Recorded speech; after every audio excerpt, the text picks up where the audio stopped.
Selain membuat antrian panjang dan memakan waktu, penggunaan kode barcode untuk pengisian bahan bakar minyak juga sering terjadi kendala sinyal jaringan internet. Jika saat scan barcode sudah dilakukan oleh petugas SPBU namun tidak konek ke jaringan, maka konsumen harus rela menunggu 15 hingga 30 menit. Kondisi ini belum ada solusi sampai saat ini.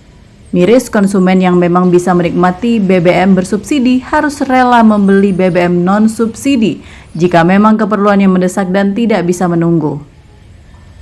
Seperti yang terjadi di SPBU 243127173 yang terletak di Beracung, Jalan Merdeka, Kelurahan Talang Ubi Selatan, Kecamatan Talang Ubi, Kabupaten Pali, Sumatera Selatan.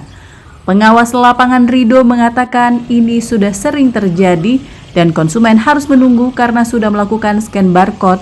Jika dilakukan secara ulang, itu tercatat transaksi. Sinyal kalau ini kan sistemnya online, ya.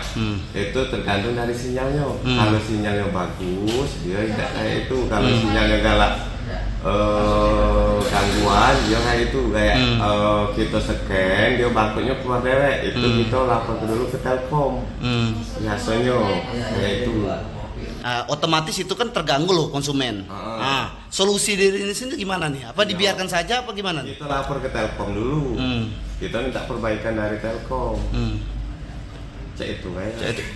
Terus yang lain tuh tadi kan bisa. Terus cuma satu mobil yang nggak bisa terima. Sering kayak itu ya. Itu bukan kita buat-buat. Memang dia dari sistemnya itu, dari aplikasinya itu.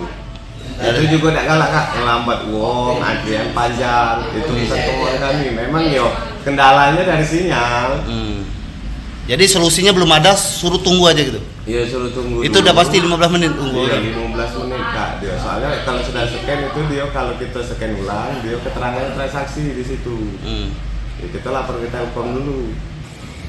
Kejadian ini sungguh sangat merugikan konsumen dan sampai saat ini belum mempunyai solusi. Dari Pali, Bisrun Silvana, iNews melaporkan.